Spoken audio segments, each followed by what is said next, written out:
Want to go ahead and hit record. So first of all, I just want to say thank you, huge thank you to our colleagues in Verona for joining us today. We know how precious time is, probably one of our most precious resources. So I truly, truly appreciate you all taking the time out of your afternoons to join us today and share your experiences with us. Related to concurrent teaching and what that looks like. I know that's something that we can all learn from. And then thank you to our MMSD folks as well for joining us this afternoon. For folks from your sites who were not able to join us, you can let them know that we are recording, and I will share out the recording either by end of day today or early tomorrow, so that people who weren't able to join can still benefit from this learning experience.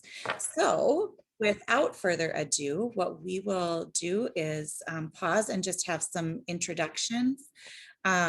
So Pam, I know you're not spotlighted. Jamie, maybe, I don't know if there's a way for you to spotlight Pam Hammond. 1 second. Okay.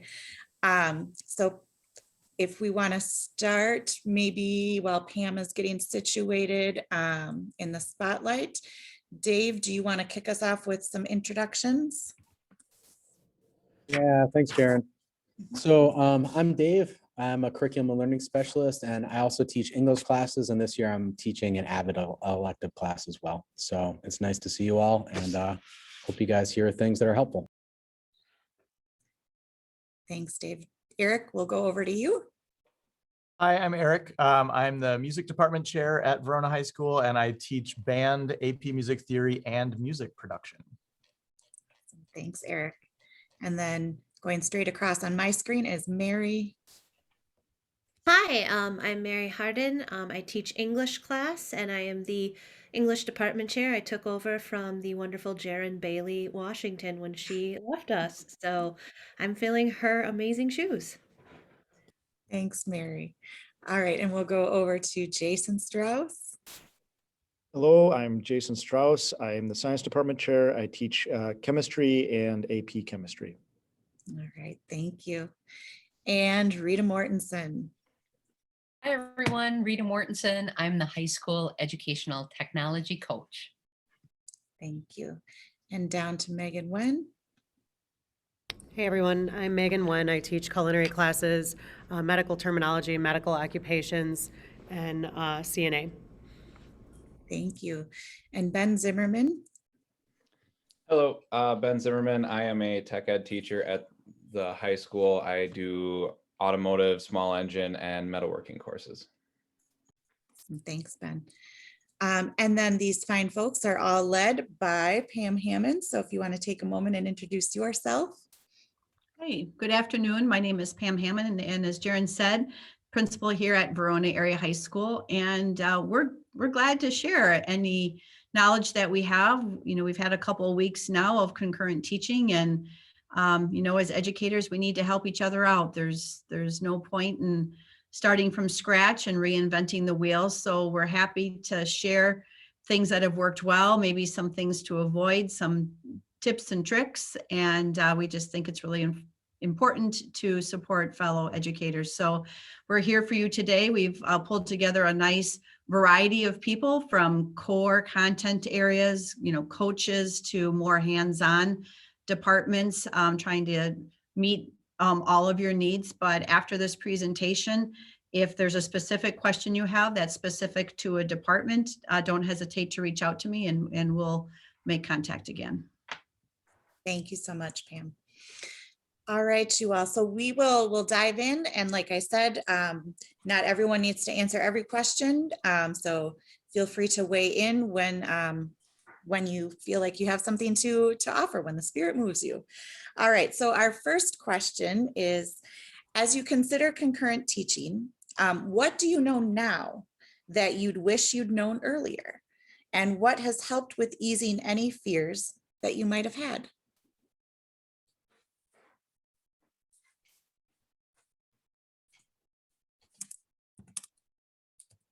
I can go ahead and kick this one off because I worked a lot with the pre-planning, like what would staff need prior to students beginning the concurrent process. So what I wished I would have known was, maybe how important audio and some of the technical aspects. I know that our setup is probably a little different than yours. We're one-to-one iPad for students, and then instructional staff have Mac laptops. But just, I think you have this idea that you'll be able to do this, that, and the other thing. And then for us, I wish I would have known how important the audio, like muting and detaching from Zoom, and not just muting, but, disconnecting and all sorts of little audio tips and tricks. And then I guess what helped with easing the fears, I really appreciated that our district actually purchased kind of like one of those Britney Spears headsets for everybody that was just an amplification system. Because even with the mask on, not being able to read people's lips, or even, not being able to hear that well. And then every student got headphones, and staff got an iPad stand. So I really was very appreciative of the thinking through. Now, whether staff are utilizing all these, but I know that was really eased a lot of minds, like things like that. I'll echo what Rita said in that the technology piece, specifically the audio, and not just because I'm a music teacher, but the audio is so important. I would say almost more important than the video. My department spent hours and hours and hours testing stuff out before our first starting out of Concurrent, where we all just, we would set up a Zoom and the three of us would be in there, and I tried the band room setup, and then our orchestra teacher would try his setup, and then our choir teacher would try her setup. So if there's any way you can just spend some time with your technology setup with your colleagues, because from my end, I don't know what the experience is like from the students' end. And it's different than the 100% virtual, where my attention is now divided. So I really have valued the time I spent with my colleagues, because then we could say, oh, your sound's coming through really bad. And also just being really upfront with kids too, about like, hey, you guys, please don't hesitate to give me feedback with the technical side of things if it's not working. But yeah, test it out way more than you think you need to do before you start it. And I would agree with Eric saying having some time to practice it before you actually have to do it. Because for me, I have to have a computer on me, and I'm using my iPad. And then I also have a big Apple TV in my room. So my computer's screencasting to my Apple TV.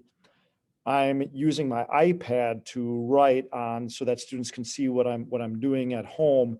And so just to practice the audio, to make sure that I knew how to stop the feedback when it happened. It wasn't like, oh my gosh, I wasn't flustered or nervous.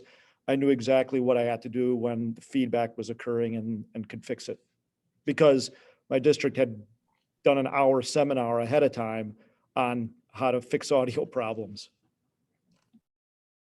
I think another thing that helped me feel a lot more comfortable, sort of ease fears, is knowing in our context, we have 2/3 of our students still virtual on any given day, regardless of whether they've decided to come in person for 2 days a week, either Tuesday, Wednesday, or Thursday, Friday. So I knew that everything that we'd been doing, all the work we'd done up to this point in the year, I was going to need to rely on that heavily. And that was all things that had been tested, that I felt comfortable with. And I knew that part could kind of like be in place, and then I would have to add on to it. But kind of reminding myself too, that for the equity piece of it, and for the folks that were at home, especially the ones that were fully virtual, that part, all the work in Canvas, the asynchronous work, all the bits and pieces that allowed them to access learning whenever they could, all that needed to be the same. And that was work that I'd been doing for months. So that was something I had to remind myself of, but it was also good to know.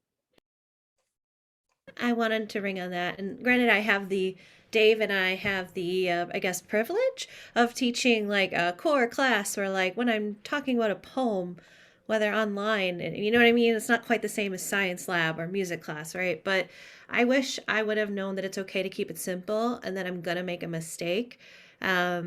my colleagues know that I'm really into astrology and witchy stuff, and my kids are always laughing like, Miss Harden, Mercury's in retrograde, like it's gonna make a mistake, like you're gonna mess up, and that's okay. Like the kids are like, you know what, this is new, this is a weird year, and you can't be too stressed out about it, like it's gonna happen. And I think being okay with simple, like I like technology stuff, but you don't necessarily need all the bells and whistles. Like I found myself having these grand ideas of, oh, I'm gonna have my iPad doing this and that, and like at this point I don't. You know, it's okay to keep it simple, keeping about the kids. And my last thing is that, you know, if you've ever been mentoring a new teacher or a student teacher and they say something in their lesson plan that says discussion, and you go, but tell me more about that. How are you going to do that discussion? And now, as veteran teachers, we know what that's going on, and you're going to have to do that because suddenly you're like, wait, I can't just discuss this. Like, how am I going to have my students communicate each other across literal time and space?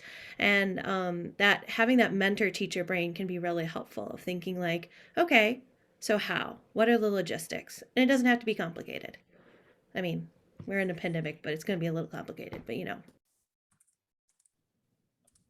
I think one thing I wish I would have done better or knew better beforehand was how to like build community. And you know, I've seen these students all year long, and for many of these kids, this is the first time. Like I teach high school, so when they showed up, some of them have never ever met each other, and it's a little bit weird to be at the end of the school year and yet meeting each other face to face for the first time, and then feeling the pressure of, oh, I got to cover content and curriculum, yet the kind of the awkwardness of when kids come in, they're like, who is this person? I've never seen them before for 9 months, yet they've been in my class since September.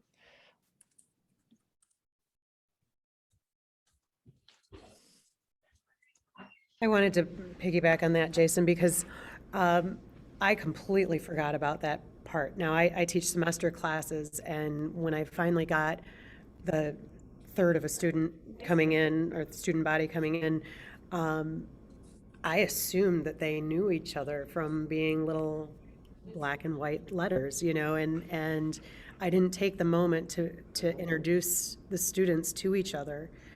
And so after I'm like, wait, you don't know who that is over there? Like, we need to sit down and talk about this. And so we did take some time to, you know, like, this is the kid who said X, Y, and Z, and this is who I am here in front of you. Like those pieces of what they have done virtually versus what is face to face today is essential, especially with semester classes. So I would say take the time to get to know the face-to-face students, and if they are willing to be on video with you. But I did see a lot of times when I'm looking at in the culinary room, and the video will come to them, or the camera will come to them, and they kind of duck out, like they don't want everybody to see them. They want to be this incognito persona out there. So be prepared for that. I don't know if that was just a me thing, but that happened in several different classes where they just want to dip. So yeah, but take a moment. She's basically saying kids want to know you're human. Trying to figure out to let them know how you're human. Yeah, better late than never. Right. Thanks, you all. That was really helpful to hear. And some good reminders to us, I think, to take comfort in that. Not while this is new and it's new for all of us. So to give ourselves some grace in that, and also that there are some things in the virtual world that we've been doing. And so some of that we can kind of rely on. And just to take some time, it sounds like, to make sure that we're attending to community and relationships, and taking that into account, that even though it's the end of the year and we've been together virtually, that's not the same as kids being face to face in classes and knowing each other. So thank you for calling those things out. Our next few questions kind of come along the realm of planning. So some some of these are things you might have kind of already touched on a little bit. So just thinking about what we can layer in here. So the first question here is, what do you need to more closely attend to in your planning for concurrent instruction that is different from how you planned for instruction previously? So then a couple of things maybe to think about specifically. As you think about your planning, how do you consider both the academic aspects of things? What do you consider in terms of technology and how that's folding in, and for we call them the roomies and the zoomies. And then also thinking about what is the guidance for our hands-on classes specifically. Are there guidance and protocols for safety and engagement that have been helpful or would be helpful? So that was a huge mouthful. So let me know if I should repeat that.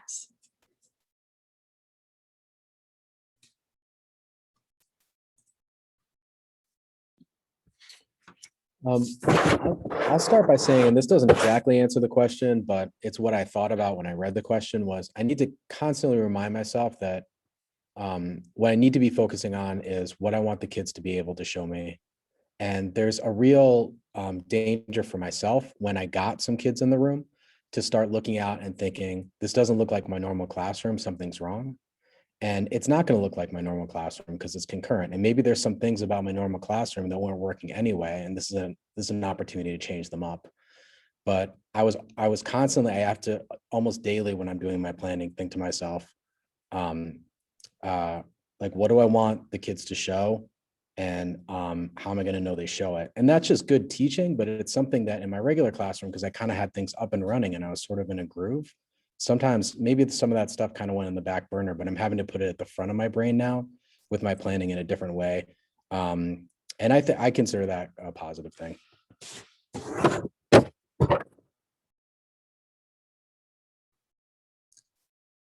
Thanks, Dave. I think one thing that might help us as we frame this question again, because I know some of what we talked to in that first question kind of already touched on this. So a question that came through in the chat was, what are some things that you're able and unable to do now that you have students in front of you as well as virtual? So a thing that I struggled with was the like tried and true jigsaw method, right? Like we're all gonna go into different groups and then we're gonna report back on what we investigated in our groups. And suddenly you're like, holy buckets, how do I have my kids in my room tell the kids at home what's happening? And so that's been a really big learning experience of, okay, so then maybe we need to rely on something like Padlet, where instead of out loud saying your idea in a jigsaw, we have to put it on a Padlet or a Jamboard, something where we have like the touch tone that we can come back to. That's a big thing that I've had to really think about, and I kind of alluded to of the thing that you would always just go to. Now you have to think about the logistics of it. The other, I guess, tip related to that is taking a leaf out of like a tour guide handbook. When someone asks a question, you have to repeat it back, right? So I'm always joking around being question from the audience says, like question from the audience, what are we going to do tomorrow? Well, here's what we're going to do.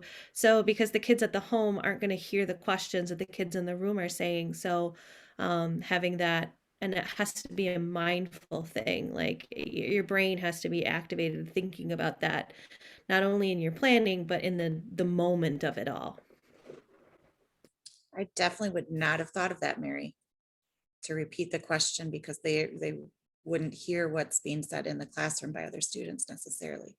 Thank you. And then this piggybacks into a later question about like, I guess the community and keeping them engaged is I've been trying really hard to do that even when the stuff is not important, right? So like something as silly as a student said, Miss H, I really love your shoes. And, I'm having kids welcome into my virtual and my physical classroom as they're walking in.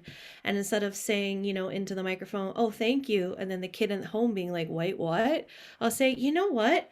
Heather just noticed my shoes are super cool. I do think they're super cool. I got them at Shopko. Like, I didn't get them at Shopko. Why did I say Shopko? But you know what I mean? Like, this idea of including them in on the conversation. I think it's a really good point. And this kind of gets to David's question in the chat about the differences versus between fully virtual and concurrent. I find myself really thinking about the classroom environment as something that I'm trying to get across into the Zoom. Where when we were 100% virtual, it was like me managing a whole bunch of individual students. But now I'm also thinking of like the classroom culture and like the feel of that optimal learning environment, trying to extend the classroom environment into the Zoom. So and Rita saw me do this when he came and observed me, like got my iPad also logged into the Zoom, like running around the room. Now it's a drum set cam, now it's a marimba cam. And like, I surveyed all my kids after our first week of concurrent, and one really common piece of feedback I got from them was that they enjoyed feeling like they were in the classroom when they were on the virtual side of things. So from my perspective, just trying to be super intentional about not just involving the students as individuals, but that feeling of the classroom togetherness of wrapping that around the Zoomers as well. From a logistical standpoint too, thinking about if you, the classroom teacher, are going to be gone for either one day or more, how does the sub, typically a sub would come in and they would see sub notes and they would talk to the person next door, and that person next door would help them get the lesson going. And now it's like, how do I get the Zoom link? Where do, I can't log in because the teacher made the Zoom link. Do all subs get Zoom EDU too? Like how am I going to navigate? Because 2/3 of my kids are at home and a third are in front. So just all those logistics, like even if you have a sub for a day, how is that going to work?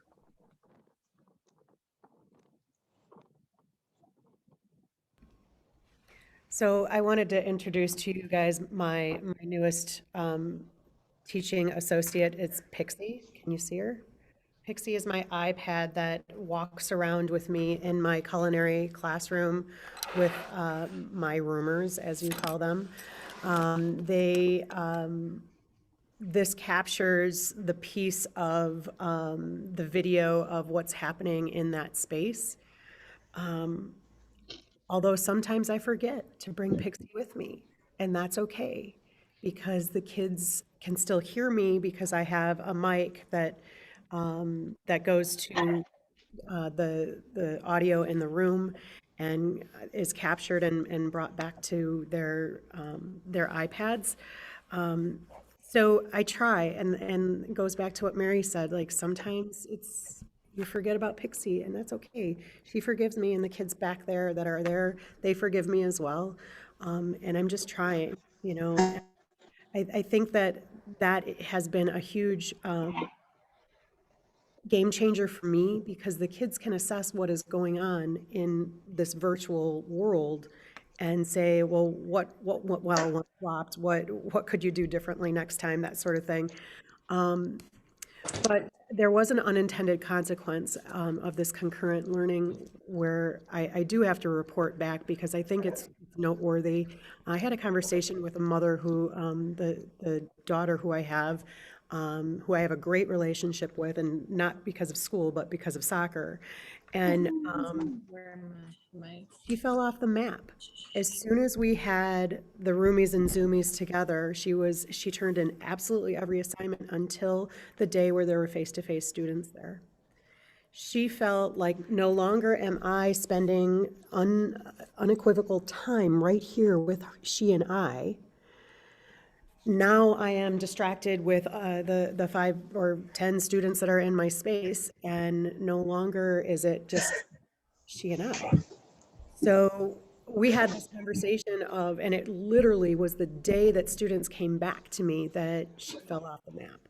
Now, I don't think that that's typical, but I do think that you need to anticipate that, because that's going to be real for a handful of your kids.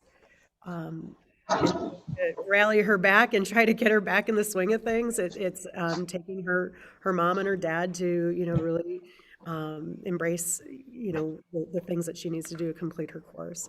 I would really like to hear from Ben as far as like how it works in your world, because you're playing with molten liquid metal and very sharp things like me too. Yeah. One of the things that I definitely started to miss immediately was the mute button. Just because when you have the kids in person and you get the right pair of kids in the classroom, they can be very big distractions.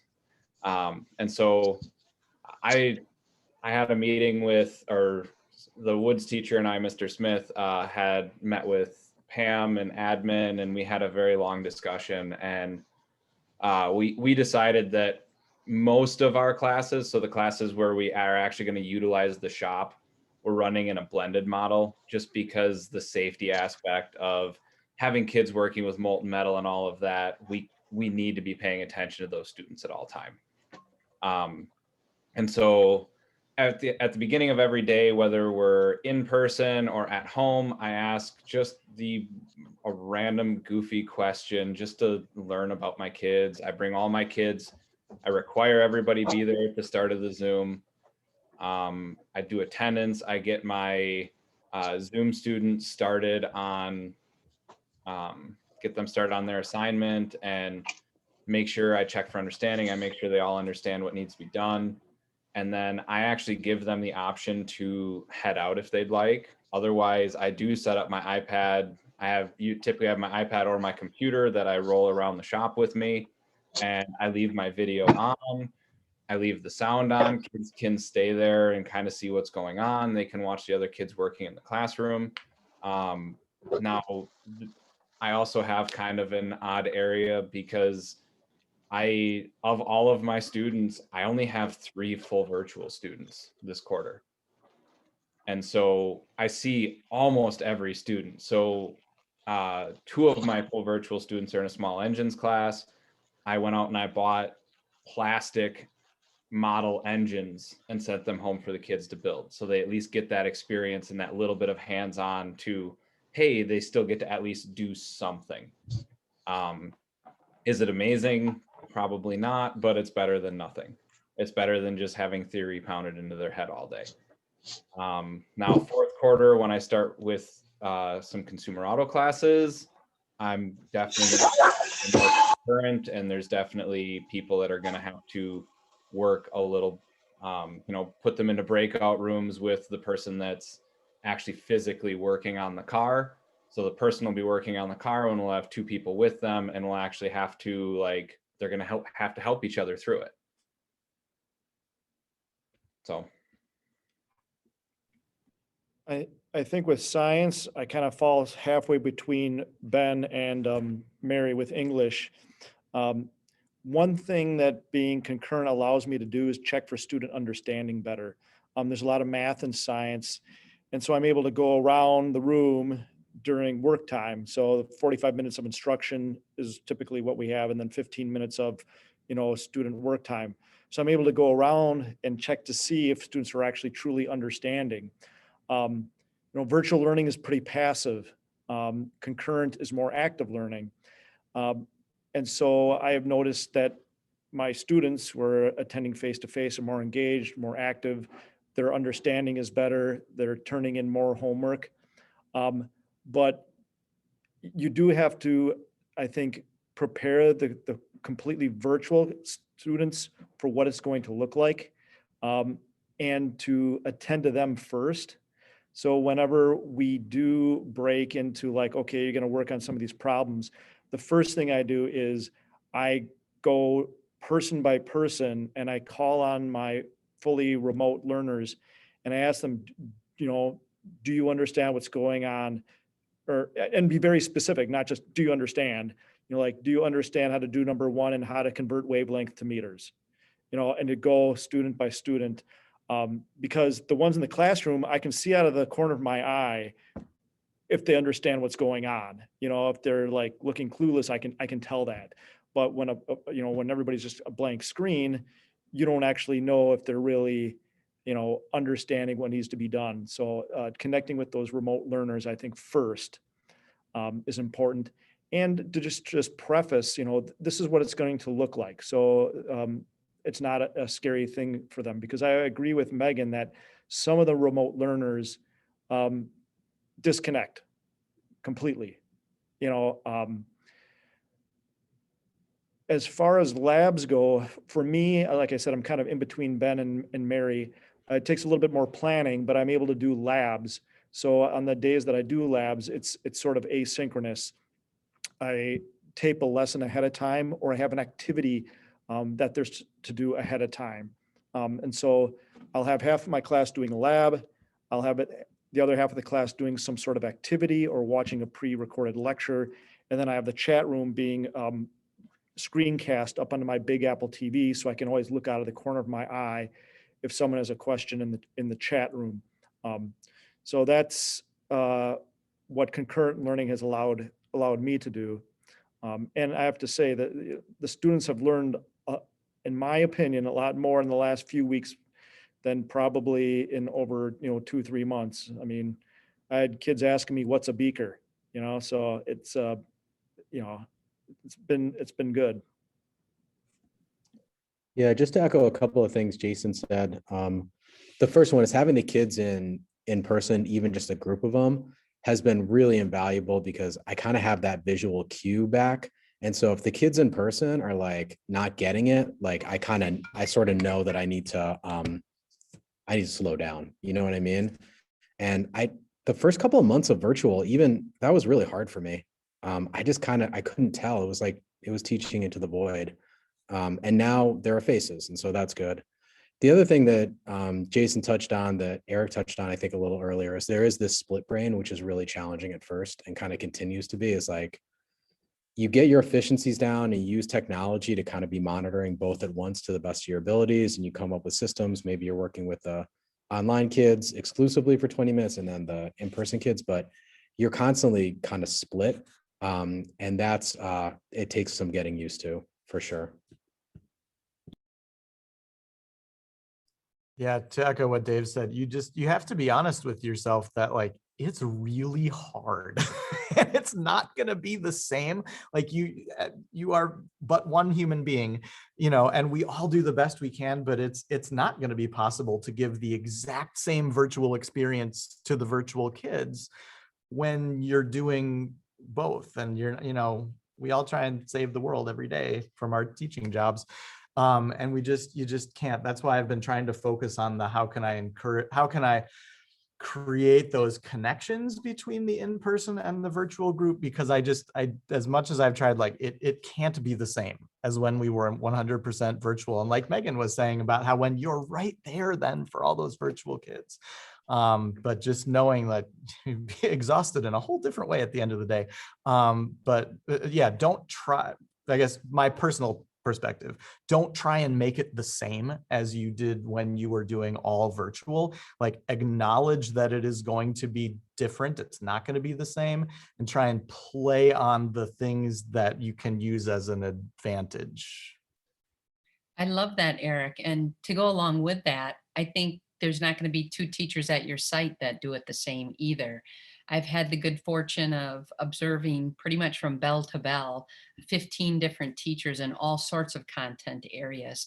And even though we, did training and provided the resources and the items, like every person took it and made it work for them, and they kind of personalized it. So one teacher will ask every student to join Zoom in class and at home. Another teacher will have Zoom up on the TV or the whiteboard or the smart board, whatever your district has, and not join in class. Another teacher will do this for an engagement activity. Some will do breakout groups this way. Others won't do breakout groups at all. So I would say, whatever's going to work for you, you're going to find your groove, and you're going to find it really, really quick. And I guess I would really echo, the practicing. Leading up to this, we did a couple of our staff meetings concurrent, and whether it was our implementation team or our advisory councils, whatever, and it can kind of be a slow start, when you think you got it down pat, but then when you hear that echo, it's almost like you're in slow motion to try to figure out how to get it shut off. And now we're like, doop, doop, doop, you know, but early on you're like, wait, what? And you're like, what should I do now? And it just is going slow. So practice, even if you practice with your PLT or your department, and it is different. I had some meetings with only 2 people in the room, and it was very different. So you don't need a lot of people in your room to simulate what a concurrent will look like. We even had somebody prop up a couple dolls and they joined with their like personal devices, the Echo, I did a meeting once, almost the whole meeting, and I was looking like this and I thought, oh wait, yeah, there's some people in the room. Oh my gosh, you know, you're so used to looking down at your Zoom screen or whatever. So do what works for you, but practicing, even if it's just with some people, it's going to be extremely helpful. Yeah, Rita, we did that with our department as well, and that's super helpful. But I just wanted to the conversation that we had was very much so. Students are coming back for a reason. They want to interact with content. They want to interact with other students, with their teachers, with this beautiful new facility. They need the doing piece. And so it worries me when, and I know there's some classes that it fits perfectly for, like an AP Economics, lots of slideshows, lots of, you know, test questions, et cetera, right? But to do the same thing that you were doing virtually completely, and ignoring the fact that there are human beings in front of you, is a great disservice to our students and our families. And these kids have been waiting the better part of a year to be here. Let's make the best options for them to do something that they can learn from.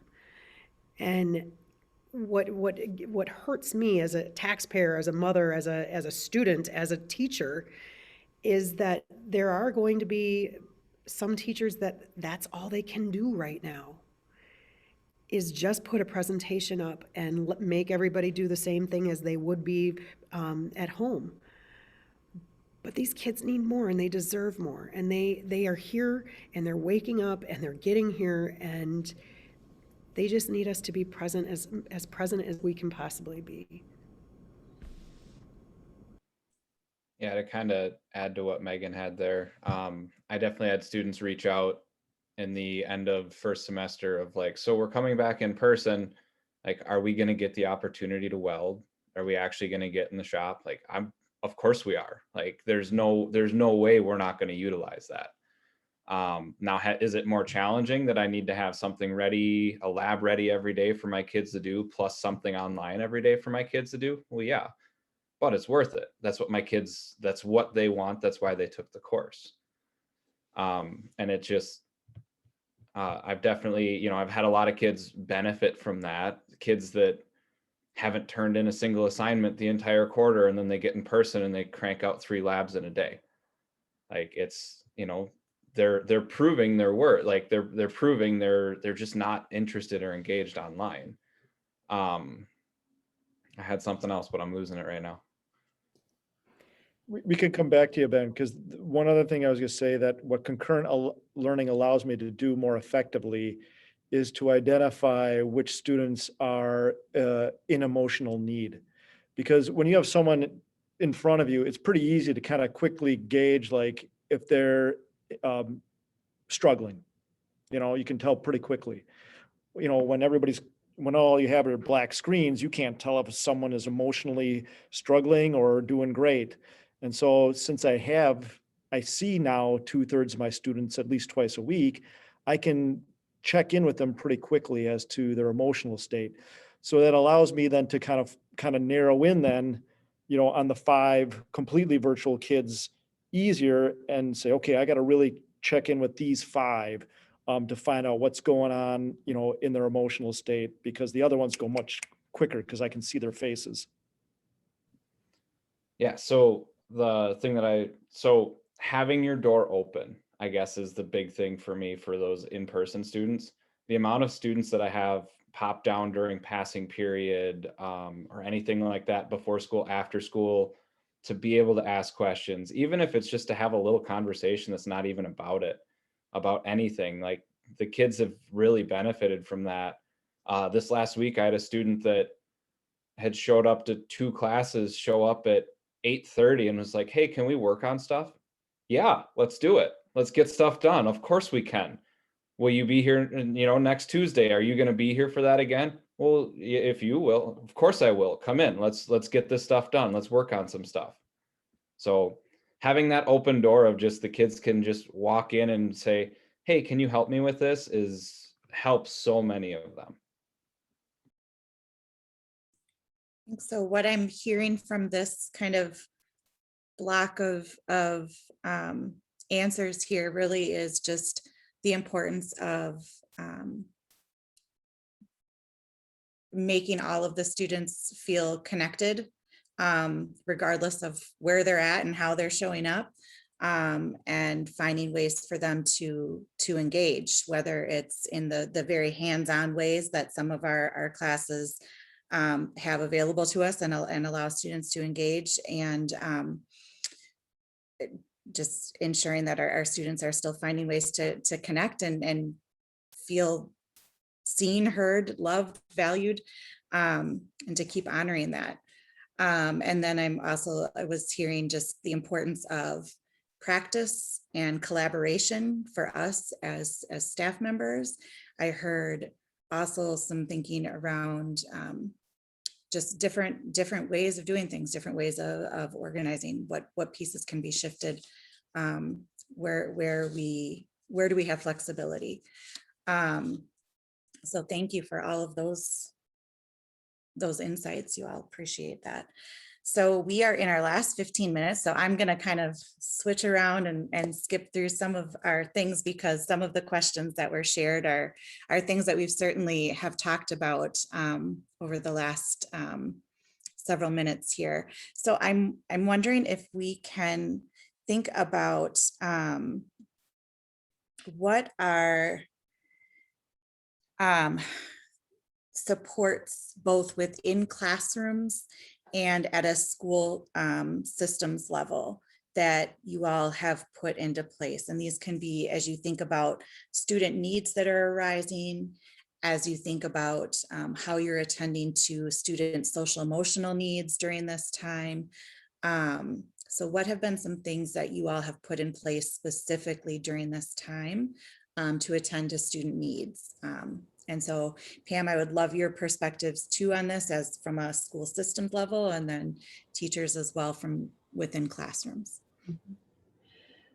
We've tried to utilize every minute of the school day where students are not directly enrolled and engaged in the class. So our school day starts at 10. We have office hours for students from 8:30 to 10. So we try to maximize that time. Students attend, we're in a hybrid model.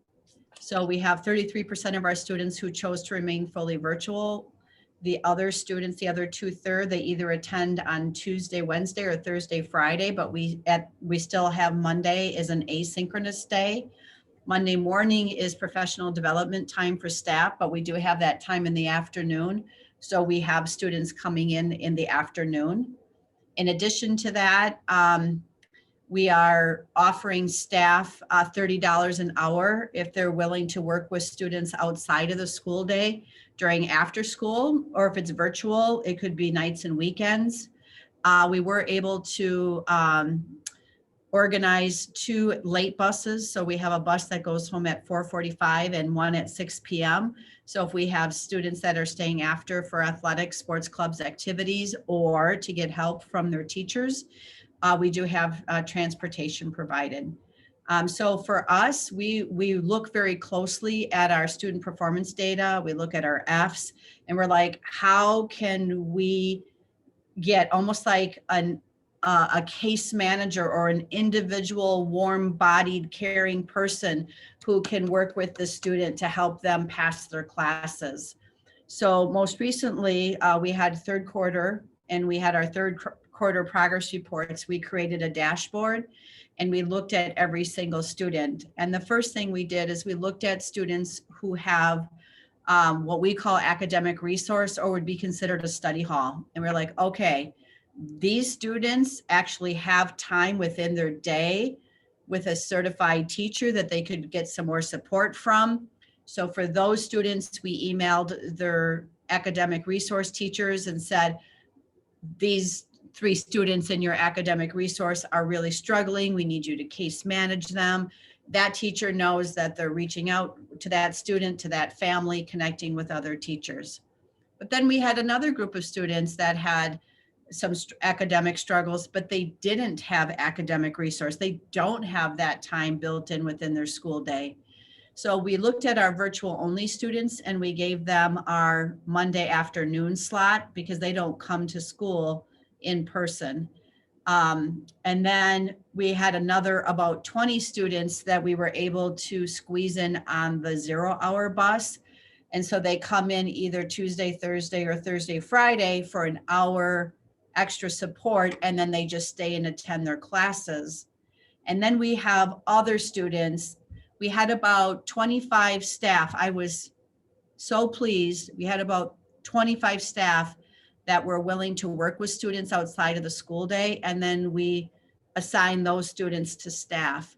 But I will tell you that everybody is part of the school community trying to help students get across the finish line. This is not just certified teachers.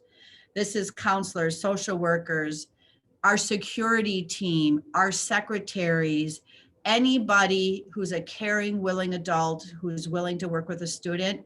It's all hands on deck. So right now we have a plan for every student who has an F at their progress report.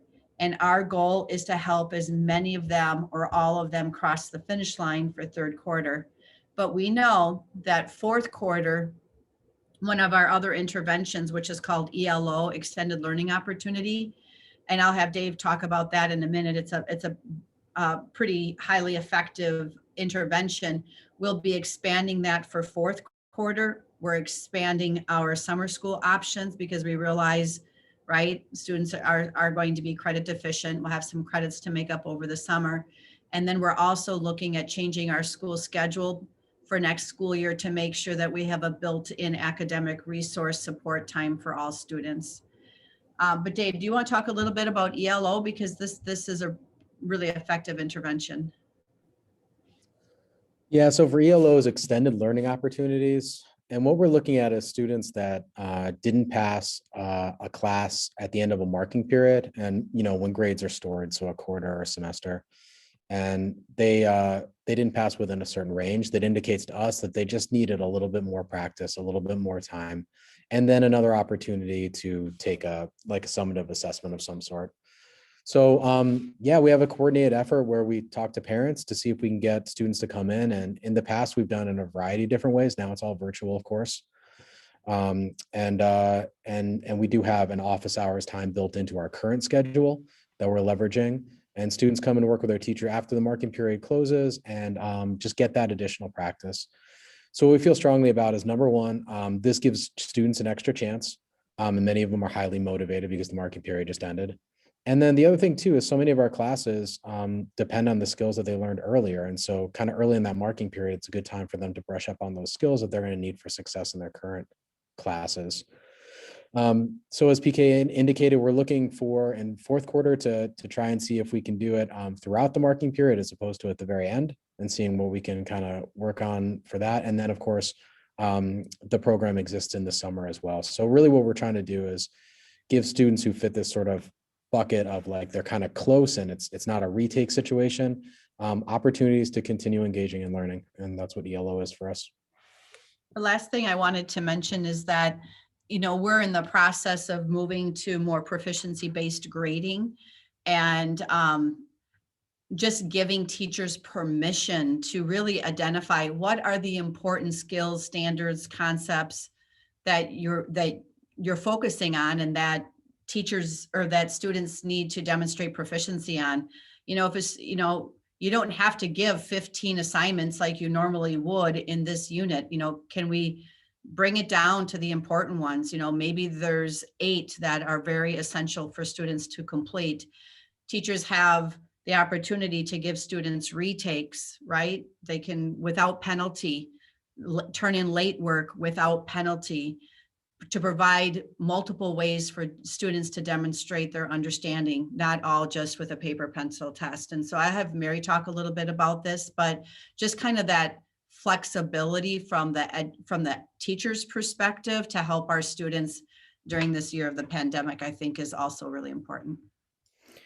Yeah, I guess my mantra of the year is preponderance of evidence, right? Of like, what do I know that the student can do based on the evidence that I do have? Because as I was talking my student teacher through this, I teach AP literature, and I often have what I call practice rounds before we write a certain essay with a certain skill.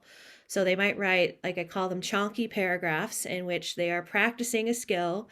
And let's say because of my schedule, I have 4 assigned. Now, the reason I have 4 assigned is because that's how the cookies crumbled. There is no scientific reason that I need to have 4 rounds of practice.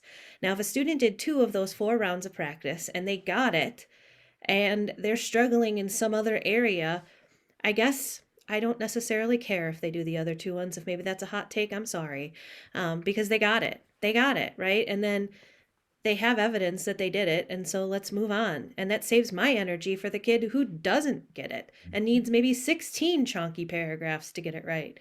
And so I guess that is a big thing of give yourself permission to let the evidence do the talking. Whether that means a student needs more support, or maybe they need to just move on to something else because they do got it. They do get it. I teach English.